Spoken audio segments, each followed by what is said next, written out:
ঐতিহাসিক অসম আন্দোলন ৬টা বছৰ অসমৰ ৰাইজে অসমৰ মৌলিক বিষয় জাতীয় প্ৰশ্নক লৈ সংগ্ৰাম কৰিছিল। মূল বিষয় আছিল যে অসমত অবৈধ বিদেশীৰ আগ্ৰাসনে আমাৰ ৰাজনৈতিক ভৱিষ্যত নিশেষ কৰিব। অবৈধ বিদেশীৰ ভোটাৰ তালিকাত উপস্থিতিয়ে ৰাজনৈতিক ভৱিষ্যত এটা ভয়াবহ দিশলৈ লৈ যোৱাৰ লগে লগে এই অবৈধ বিদেশী নাগৰিকৰ তেওঁলোকৰ উপস্থিতিয়ে আমাৰ ভাষা, কৃষ্টি, সংস্কৃতি, অৰ্থনৈতিক বুনিয়াদ নিশেষ কৰি ভৱিষ্যত এক ভয়াবহ ভৱিষ্যতৰ মাজলৈ অসমক ঠেলি দিব। সেই মৌলিক বিষয়টোক লৈয়ে দীঘলীয়া ৬ বছৰীয়া অসম আন্দোলন আৰু এই অসম আন্দোলনত ৮৫৫ জনতকৈ বেছি শ্বহীদে তেওঁলোকে আত্মবলিদান দিলে, তেওঁলোকৰ জীৱনৰ সৰ্বোচ্চ ত্যাগ কৰিলে। লাখ লাখ আবাল বৃদ্ধ বনিতাৰ ত্যাগ, বহু লোক গুলিবিদ্ধ, বহু লোক ধৰ্ষিতা, বহুত লোক জীৱনকালৰ কাৰণে পংগু হোৱাৰ পাছত ১৯৮৫ চনৰ ১৪ আগষ্টৰ মাজনিশা বা ১৫ আগষ্টৰ পুৱতি নিশা এক চুক্তি স্বাক্ষৰ হ'ল, ঐতিহাসিক অসম চুক্তি।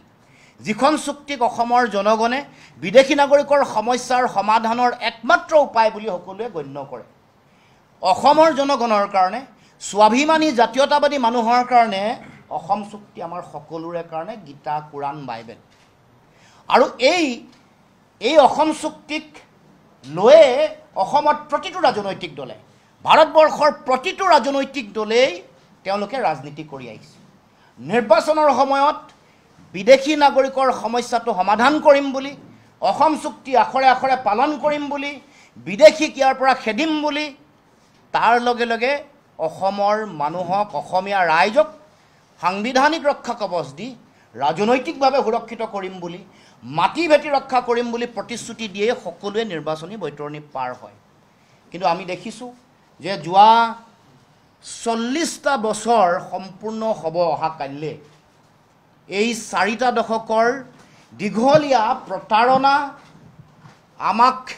অসমৰ জনগণক ঠগ প্ৰবঞ্চনাৰ এতিয়া তেওঁলোকৰ এক কাম কাজৰ জীয়া ইতিহাস আৰু দলিল হিচাপে পৰিগণিত হৈছে ৰাজনৈতিক দলবোৰৰ কাম কাজ। আৰু শেহতীয়াকৈ ২০১৪ চনৰ পৰা বিজেপি দলটো দেশৰ ৰাজনীতিত আছে, দেশৰ শাসনত আছে। ১০ বছৰ সম্পূৰ্ণ হৈ তৃতীয়টো কাৰ্যকাল ১১ বছৰো সম্পূৰ্ণ কৰাৰ দিশত অগ্ৰসৰ হৈছে। গতিকে এই ১১ বছৰীয়া পৰিক্ৰমাৰ সময়ত বিজেপি দলে,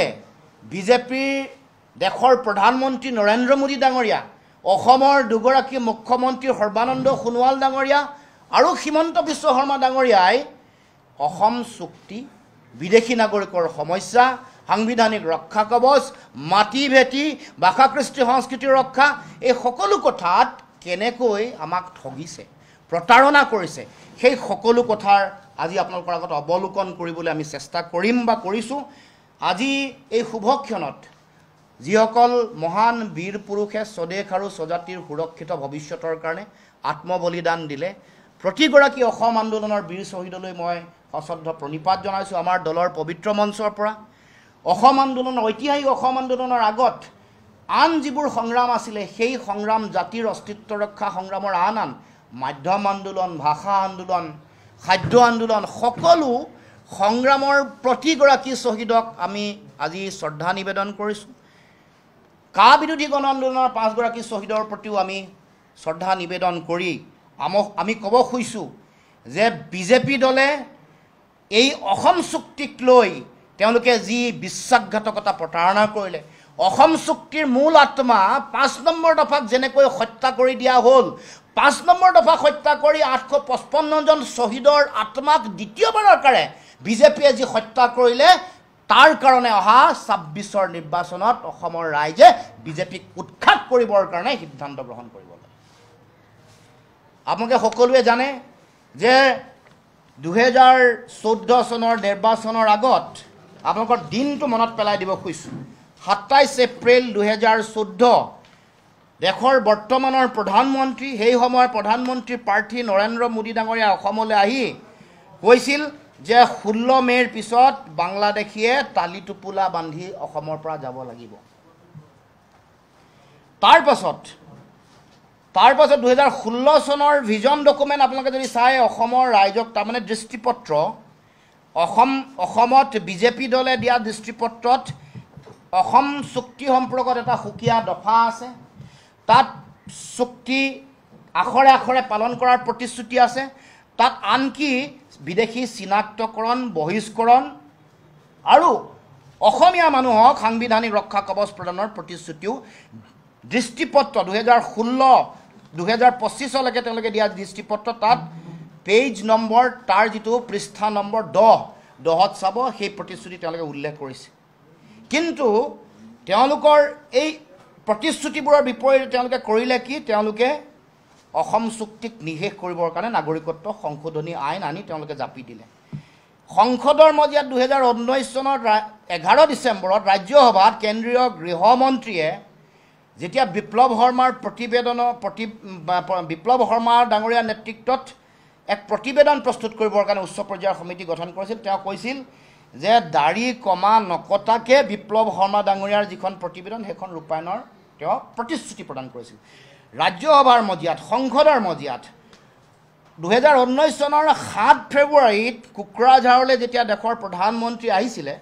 প্ৰধানমন্ত্ৰীয়ে অসম চুক্তি আখৰে আখৰে ৰূপায়ণ কৰিম বুলি তেওঁ উল্লেখ কৰিছিলে লগতে অসম চুক্তিৰ 6 নম্বৰ দফা বিলম্ব নকৰাকৈ ৰূপায়ণ কৰিম বুলি উল্লেখ কৰিছিল 2016 চনৰ বিজেপিৰ শ্লোগান আছিল জাতি মাটি ভেটি কিন্তু এইবোৰ সকলো তেওঁলোকে দিয়াৰ পাছতো আমি দেখিছোঁ যে অসম চুক্তি ৰূপায়ণ কৰিবৰ কাৰণে কোনো কাম তেওঁলোকে নকৰিলে তেওঁলোকে 2014 চনৰ 31 ডিচেম্বৰলৈকে অতিৰিক্ত 43 বছৰ বিদেশীৰ বোজা তেওঁলোকে জাপি দিছে অসম চুক্তিৰ 5 নম্বৰ দফা সম্পূৰ্ণৰূপে নাইকিয়া নিষেধ কৰি দিয়া হৈছে চুক্তিৰ মূল আত্মাক য'ত বিদেশী চিনাক্তকৰণ বহিষ্কৰণ বা তেওঁলোকক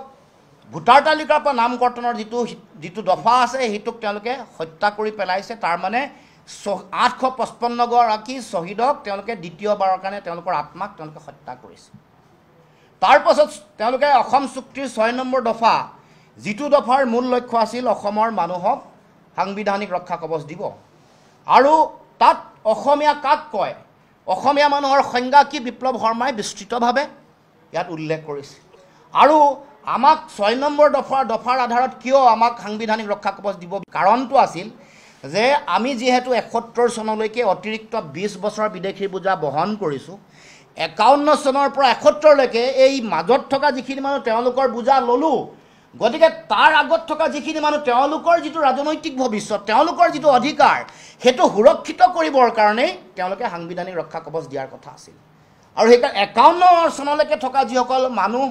তেওঁলোকে পাব লগা সাংবিধানিক যিটো সুৰক্ষা তেওঁলোকৰ যিটো ন্যায়িক সুৰক্ষা ৰাজনৈতিক সুৰক্ষা সেই সুৰক্ষা প্ৰদান কৰিবৰ কাৰণে আমি দেশৰ হৈ এখিনি মানুহৰ বোজা লৈছোঁ তাৰ কাৰণে 51 চনলৈকে থকা মানুহখিনিয়ে কিবা সুকীয়া মৰ্যাদা অধিকাৰ সাংবিধানিক সুৰক্ষা আমি পাব লাগিব স্পষ্ট কথা বহুতে ইয়াক ভুল ব্যাখ্যা কৰিব খোজে 5ৰ লগত 6ৰ সম্পৰ্ক আছে 5 দফাটোৰ লগত 6ৰ পোনপটীয়া সম্পৰ্ক দেশৰ সমগ্ৰ দেশত কাট অফ ইয়াৰ এটা বেলেগ আমি অতিৰিক্ত 20 বছৰৰ বিদেশী বোজা লৈছোঁ 20 বছৰৰ বিদেশী বোজা যদি আমি লৈছোঁৱেই তেতিয়াহ'লে আমাক 6 নম্বৰ দফাত দিম বুলি কৈছে 6 নম্বৰ দফাত দিম বুলি কোৱাৰ পিছত আজিলৈকে দিয়া নাই তাৰপিছত আকৌ 43 বছৰ আৰু অতিৰিক্ত বিদেশী বোজা জাপি দিব এই কথা কোনো কাৰণতে কেতিয়াও গ্ৰহণীয় নহয় কোনো কাৰণতে মানি লোৱা নহয় আমি পুনৰ আজি এই 4টা দশক 40 জোৰা প্ৰতাৰণাৰ যিটো পৰিক্ৰমা ৰাজনৈতিক বঞ্চনা প্ৰতাৰণাৰ যিটো দীঘলীয়া পৰিক্ৰমা সেই পৰিক্ৰমাৰ পৰা আজি আহি আমি উপনীত হৈ আমি পুনৰ উল্লেখ কৰিছোঁ যে আমি আমাৰ স্পষ্ট দৃষ্টিভংগী আমি কোনো কাৰণতে কেতিয়াও গ্ৰহণ নকৰোঁ জাপি দিলে সংখ্যাৰ লেখেৰে বলপূৰ্বকভাৱে অসমৰ মানুহৰ অস্তিত্ব ধ্বংসৰ মুখলৈ ঠেলি দি সেইকাৰণে এই বিষয়বোৰ ৰাষ্ট্ৰীয় প্ৰেক্ষাপটত উত্থাপন কৰিবৰ কাৰণে আমি ইতিমধ্যে চিন্তা চৰ্চা কৰিছোঁ 11 বছৰ আমি চালোঁ 11 বছৰে আনকি চুক্তি স্বাক্ষৰিত পক্ষৰ লগত এবাৰ প্ৰধানমন্ত্ৰী স্তৰত আলোচনা হোৱা নাই আচৰিত হ'ব 11টা বছৰ সদৌ অসম ছাত্ৰ সন্থাৰ লগত দেশৰ প্ৰধানমন্ত্ৰী এবাৰো আলোচনা কৰিবলৈ সময় নাপালে দেশৰ গৃহমন্ত্ৰী ৰাজনাথ সিঙৰ লগত আলোচনা হৈছিল যেতিয়া মই সদৌ অসম ছাত্ৰ সন্থাৰ সাধাৰণ সম্পাদকৰ দায়িত্বত আছিলোঁ তেতিয়া আমাক কি প্ৰতিশ্ৰুতি দিছিল আজিও আমাৰ মনত আছে তেতিয়া কৈছিল যে সীমান্ত সিল কৰা হ'ব, সীমান্তত তেওঁলোকে যিবোৰ পানীয় নদী অঞ্চল আছে তাত ফ্লোটিং বিঅপি হ'ব, লেজাৰ গাইডেড টেকনলজি ইজৰাইলৰ পৰা আমদানি কৰিব, সীমান্ত নিৰীক্ষণ কৰিবৰ কাৰণে সুকীয়াকৈ তেওঁলোকে কৃত্ৰিম উপগ্ৰহৰ ব্যৱস্থা কৰিব, আৰু সীমান্ত পৰিদৰ্শন কৰি ক'ত ক'ত আমাক কৈছিল ক'ত ক'ত আৰু খালী ঠাই আছে মাটি অঞ্চল নদী অঞ্চল সকলো চাই সৰজমিন তদন্ত কৰি তাৎক্ষণিকভাৱে আমি সীমান্ত সিল কৰিম। লগে লগে কৈছিল যে অসম চুক্তিৰ বিদেশী চিনাক্তকৰণ বহিষ্কৰণৰ ব্যৱস্থাটো তেওঁলোকে ক্ষিপ্ৰতাৰে আগবঢ়াই লৈ যাব, আৰু মানুহক সুৰক্ষা দিবৰ কাৰণে চিনাক্তকৰণ বহিষ্কৰণ প্ৰত্যাৰ্পণ ভোটাৰ তালিকাৰ পৰা নাম কৰ্তন দীঘলীয়া ন্যায়িক এটা প্ৰক্ৰিয়া,